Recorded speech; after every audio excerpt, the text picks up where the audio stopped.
ओम शांति।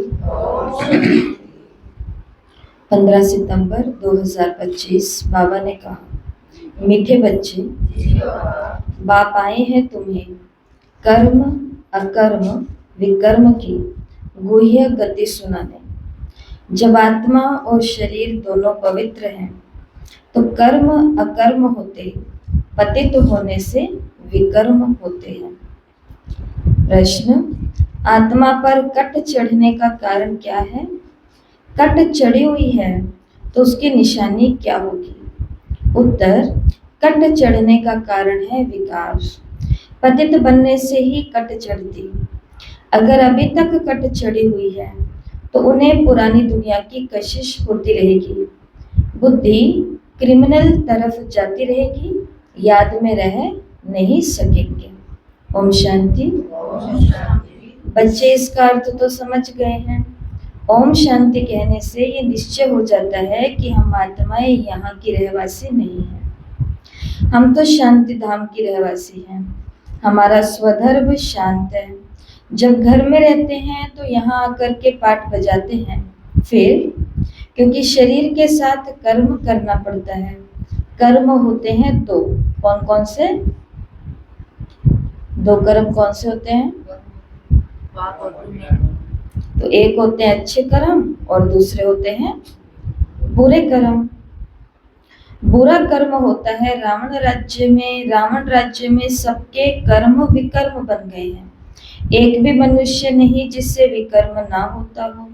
मनुष्य तो समझते हैं साधु सन्यासी आदि से विकर्म नहीं हो सकता क्योंकि वो पवित्र रहते हैं, सन्यास किया हुआ है। वास्तव में पवित्र कहा किसको जाता है ये भी बिल्कुल नहीं जानते। कहते हैं हम पतित हैं। पतित पावन को बुलाते।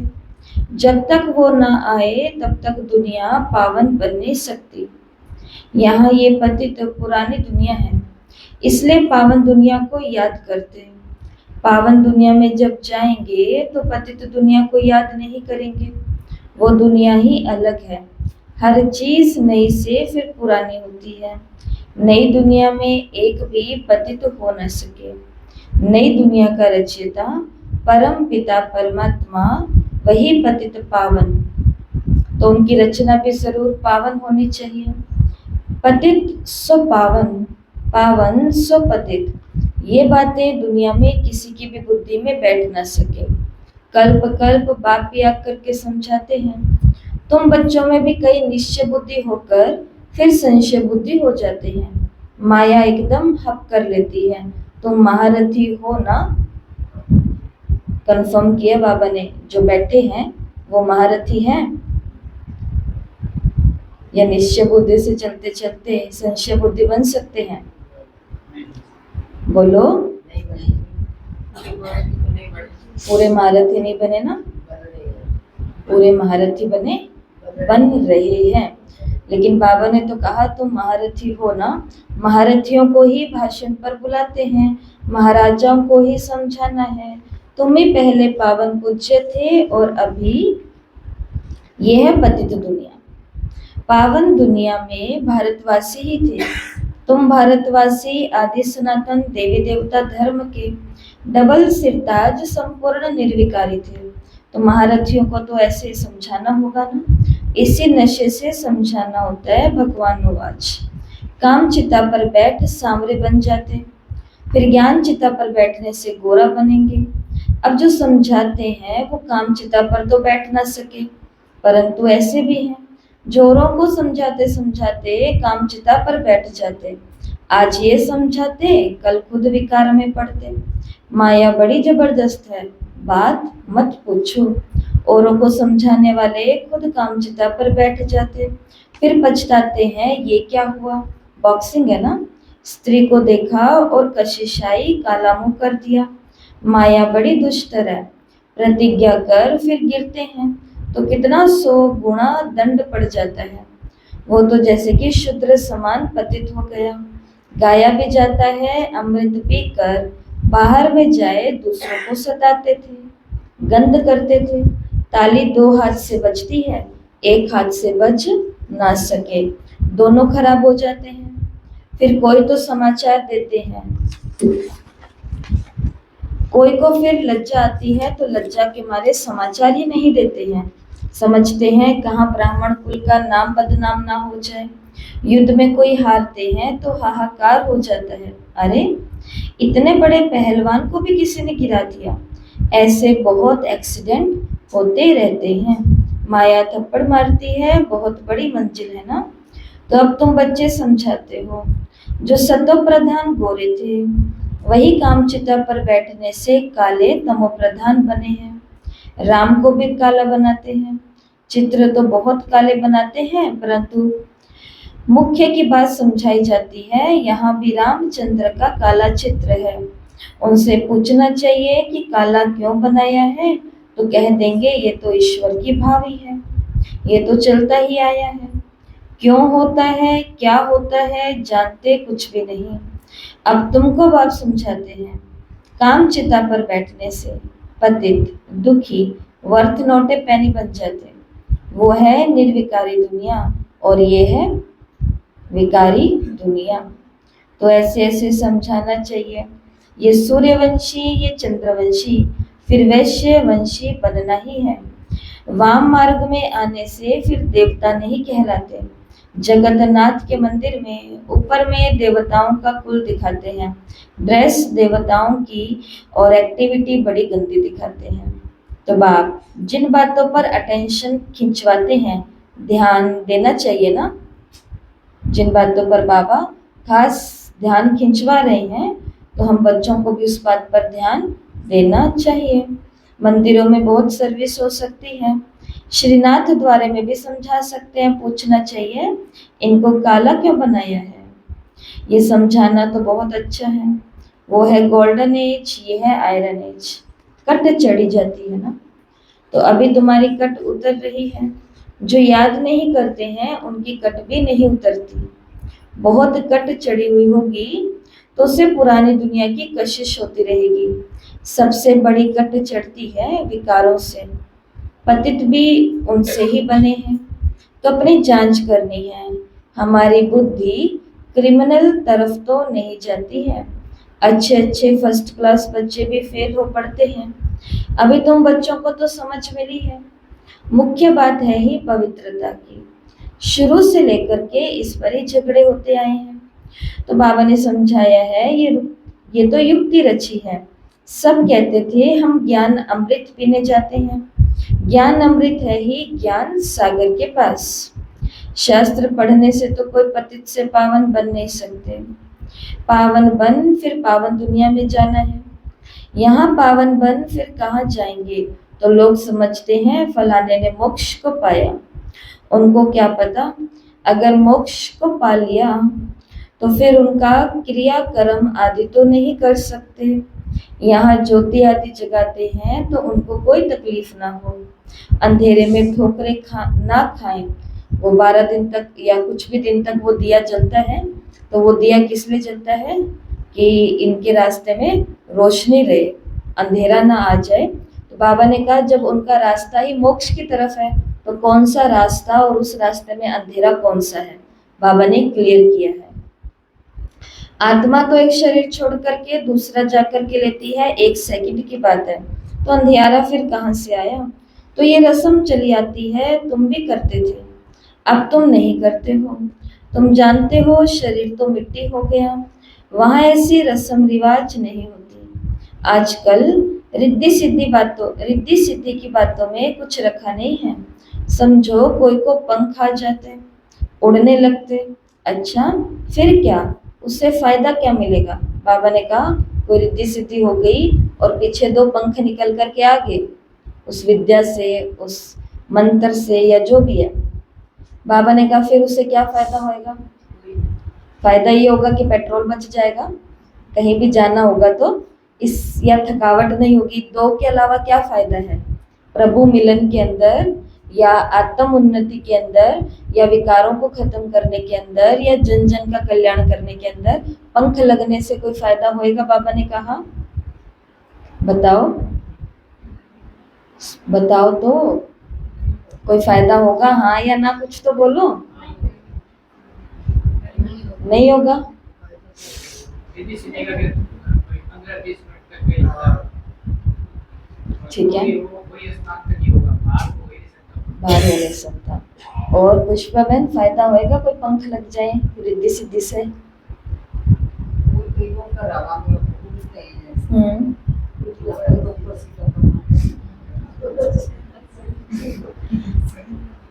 तो यहाँ पे तो बाबा आत्मा को पंख देते हैं ना, और वो पंख भी किसके आधार पर है? ज्ञान और योग के आधार पर। वो भी हमारा अच्छा है तो, नहीं तो नहीं उड़ पाएंगे ना। तो बाबा ने कहा कि अच्छा मिल गए पंख, फिर क्या, उससे क्या फायदा मिलेगा? तो बाप कहते हैं मुझे याद करो तो विकर्म विनाश होंगे। बाबा रिद्धि सिद्धि की बातें क्यों करते हैं?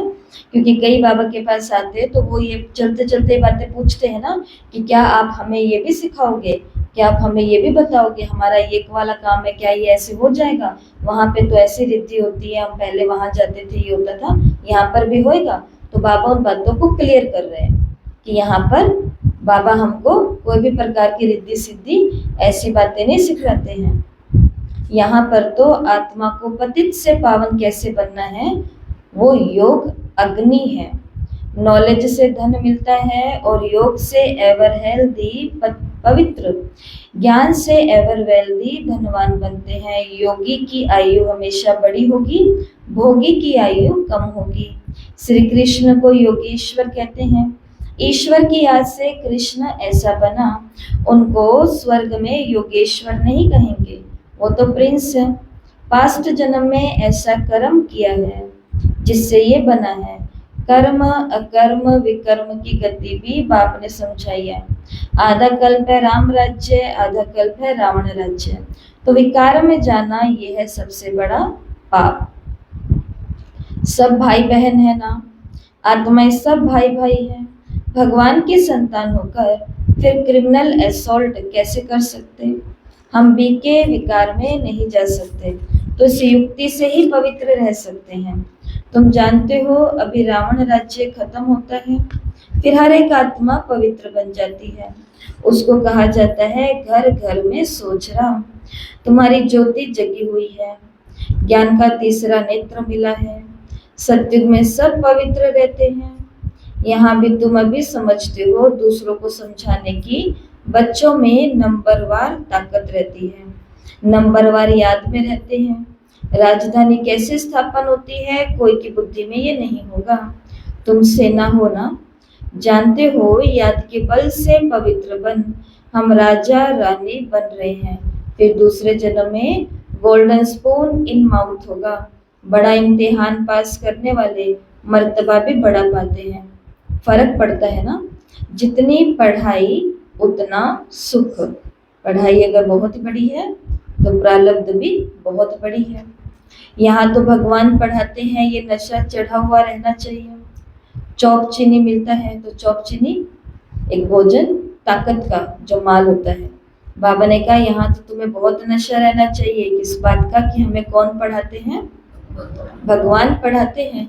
तो ताकत का माल भी मिलता है, चौक चीनी। भगवान बिगर ऐसा भगवान भगवती कौन बनाएंगे? तो तुम अभी पतित से पावन बन रहे हो, फिर जन्म जन्मांतर के लिए सुखी बन जाएंगे, ऊंच पद पाएंगे। पढ़ते पढ़ते फिर गंदे बन जाते हैं। देह अभिमान में आने से फिर ज्ञान का तीसरा नेत्र बंद हो जाता है। माया बड़ी जबरदस्त है। बाप खुद कहते हैं बड़ी मेहनत है। मैं कितनी मेहनत करता हूँ? कौन? ब्रह्मा बाबा। बाबा ने कहा, शिव बाबा ने कहा, मैं कितनी मेहनत करता हूँ ब्रह्मा के तन पे आकर के। रोज पढ़ाने की मेहनत कर रहे हैं, नहीं कर रहे? रोज एक ही बात को बार बार अलग अलग तरीके से समझाना, इसके अंदर कितनी मेहनत है ना मेहनत। तो बाबा ने कहा मैं कितनी मेहनत करता हूँ ब्रह्मा के तन में आकर, लेकिन समझ करके फिर कह देते हैं ऐसे थोड़ा ही हो सकता है कि शिव बाबा आकर के पढ़ाते हैं, हम नहीं मानते। बाबा ने कहा ये भी चालाकी है, भगवान की मेहनत नहीं दिख रही है ना, और ऊपर से भगवान को क्या कहते हैं कि हम तो नहीं मानते इनके तन में भगवान आते हैं। तो बाबा ने कहा ये क्या है? क्या है? चालाकी है। ऐसे भी बोल देते हैं। राजाई तो स्थापन हो ही जाएगी, कहते हैं ना, सच की बेड़ी हिलती है परंतु डूबती नहीं है, कितने विघ्न पड़ते हैं। अच्छा, मीठे मीठे सिकिलधे नूरे रत्न, श्याम से सुंदर बनने वाली आत्माओं के प्रति माता पिता बाप दादा का दिल व जान सिक व प्रेम से याद प्यार और गुड मॉर्निंग। रूहानी बाप की रूहानी बच्चों को नमस्ते। हम रूहानी बच्चों की रूहानी माता पिता बाप दादा को याद प्यार नमस्ते, गुड मॉर्निंग, ओम शांति, शुक्रिया बाबा। धारणा के लिए मुख्य सार। पहला, योग की अग्नि से विकारों की जंग उतारनी है। अपनी जांच करनी है कि हमारी बुद्धि क्रिमिनल तरफ तो नहीं जाती है। दूसरा, निश्चय बुद्धि बनने के बाद फिर कभी भी किसी भी बात में संशय नहीं उठाना है। विकर्मों से बचने के लिए कोई भी कर्म अपने स्वधर्म में स्थित होकर बाप की याद में ही करने हैं। वरदान, श्रेष्ठ पालना की विधि द्वारा वृद्धि करने वाले सर्व बधाइयों के पात्र भव। संगम युग बधाइयों से ही वृद्धि पाने का युग है। बाप की परिवार की बधाइयों से ही आप बच्चे पल रहे हो, तो बधाइयों में ही नाचते गाते पलते उड़ते जा रहे हो। ये पालना भी वंडरफुल है। तो आप बच्चे भी बड़े दिल से रहम की भावना से दाता बनकर हर घड़ी एक दो को बहुत अच्छा कह करके बधाई देते रहो। यही पालना की श्रेष्ठ विधि है।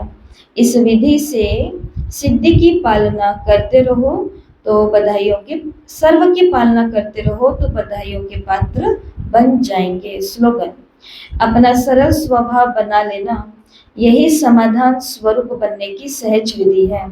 अपना सरल स्वभाव बना लेना यही समाधान स्वरूप बनने की सहज विधि है।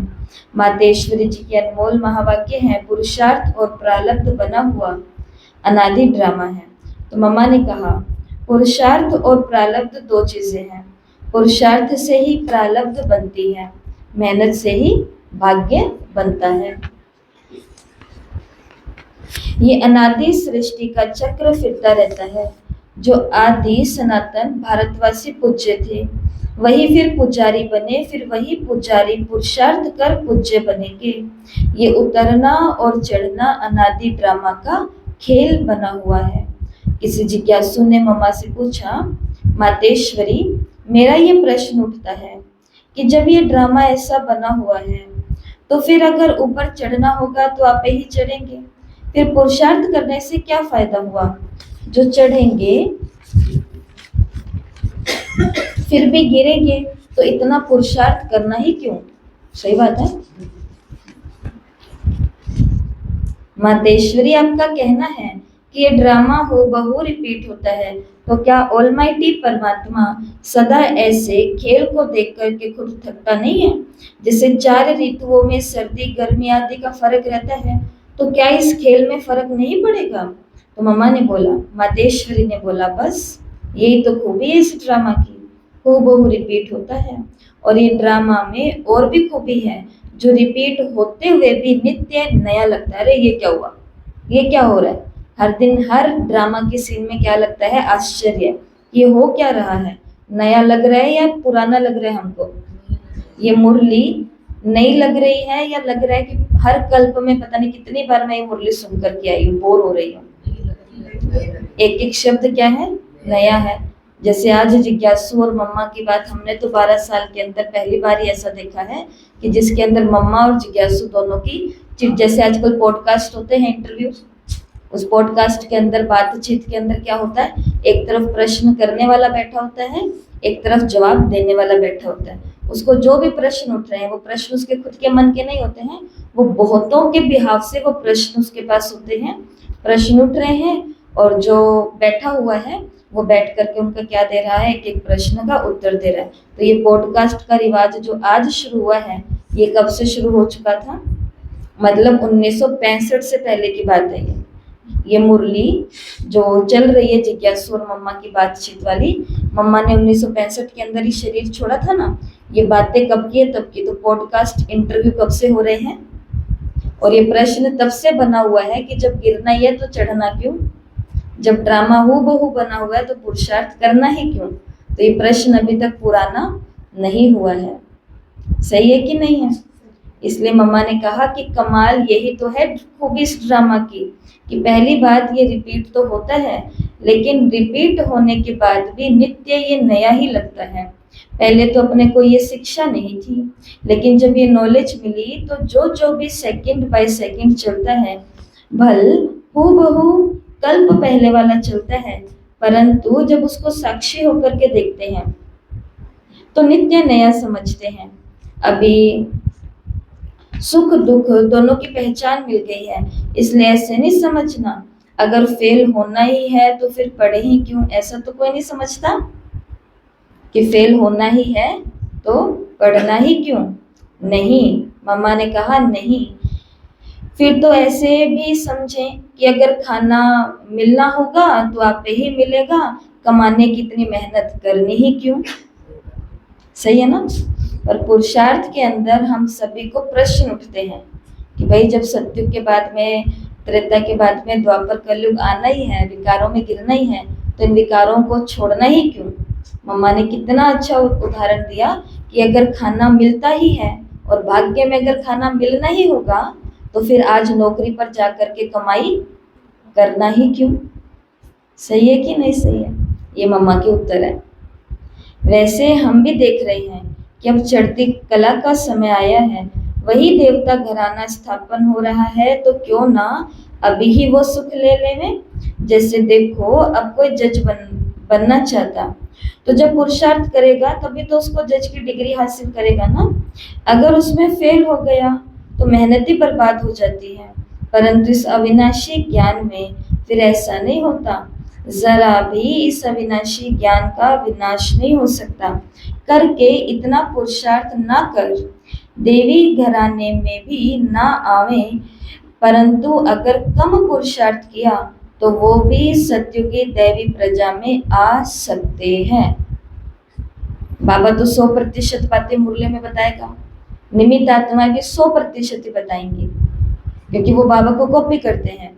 लेकिन फिर भी बाबा ने कहा उस पढ़ाई की तरह इस पढ़ाई में नहीं होता कि वहां पर चलते चलते किसी एक के अंदर फेल हो गए तो वो डिग्री ही पूरी खराब हो जाती है, बन ही नहीं सकते जज। यहाँ पर जितना पुरुषार्थ किया है, कम किया है, ज्यादा किया है, जैसा भी बाबा ने कहा कम भी किया है तो भी सत्युगी दैवी के प्रजा में आ सकते हैं, परंतु पुरुषार्थ करना अवश्य है, क्योंकि पुरुषार्थ से ही प्रारब्ध बनेगी और बलिहारी पुरुषार्थ की ही गाई हुई है। फिर नेक्स्ट टॉपिक है, ये ईश्वरीय नॉलेज सर्व मनुष्य आत्माओं के लिए है। तो मम्मा ने कहा पहले पहले तो ये अपने को मुख्य पॉइंट ख्याल में अवश्य रखनी है कि जब इस मनुष्य सृष्टि रूपी झाड़ का बीज रूप परमात्मा है, तो उस परमात्मा द्वारा जो नॉलेज प्राप्त हो रही है वो सब मनुष्यों के लिए जरूरी है। सभी धर्म वालों को ये नॉलेज लेने का अधिकार है। भला हर एक धर्म की नॉलेज अपनी अपनी है, हर एक का शास्त्र अपना अपना है, हर एक की मत अपनी अपनी है, हर एक का संस्कार अपना अपना है, लेकिन ये नॉलेज सबके लिए है। भल वो इस ज्ञान को ना भी उठा सके, हमारे घराने में ना भी आवे, परंतु सबका पिता होने के कारण उनसे योग लगाने से फिर भी पवित्र अवश्य बनेंगे। इस पवित्रता के कारण अपने ही सेक्शन में पद अवश्य पाएंगे, क्योंकि योग को तो सभी मनुष्य मानते हैं। बहुत मनुष्य ऐसे कहते हैं कि हमें भी मुक्ति चाहिए, मगर सजाओं से छूट मुक्ति, परंतु सजाओं से छूट मुक्त होने की शक्ति भी इस योग द्वारा ही मिल सकती है। मम्मा ने कहा ओम शांति। और आज के अव्यक्त इशारे हैं, अब लगन की अग्नि को प्रज्वलित कर योग को ज्वाला स्वरूप बनाओ। तो आप बच्चों के पास पवित्रता की जो महान शक्ति है, ये श्रेष्ठ शक्ति ही अग्नि का काम करती है, जो सेकंड में विश्व के किचड़े को भस्म कर सकती है। जब आत्मा पवित्रता की संपूर्ण स्थिति में स्थित होती है, तो उस स्थिति में श्रेष्ठ संकल्प के लगन की अग्नि प्रज्वलित होती है और किचड़ा भस्म हो जाता है। वास्तव में यही योग ज्वाला है अभी आप बच्चे अपनी इस श्रेष्ठ शक्ति को कार्य में लगाओ। ओम शांति। और आज का होमवर्क है 21 बारी सभी को लिखना है। मैं निश्चय बुद्धि विजयी आत्मा हूँ। मैं निश्चय बुद्धि विजयी आत्मा हूँ। जिस बात के लिए बाबा ने क्या पूछा कि सभी महारथी हो ना, निश्चय करते करते कहीं संशय तो नहीं आ जाएगा। इसलिए आज 21 बारी स्वमान, और स्वमान लिखने के बहुत सारे अनुभव हैं जो हम जब ज्ञान में आए थे तब से सभी को मालूम है।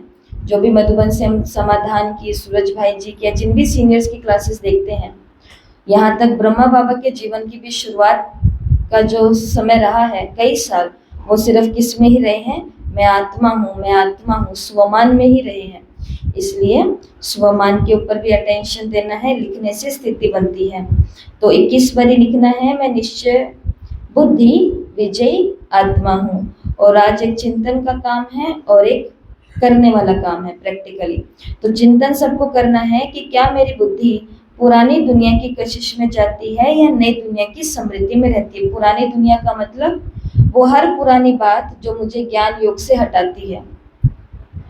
तो चिंतन करना है, अपने आप को देखना है, अनुभव करना है, चेकिंग करनी है कि क्या मेरी बुद्धि पुरानी दुनिया की तरफ कशिश होती है, खींचती है, उस तरफ, दुनिया की तरफ खींच होती है मुझे कि जाऊं जाऊं, देखूं देखूं, या जो भी चीजें हैं, या फिर मेरी समृद्धि में सत्युग रहता है।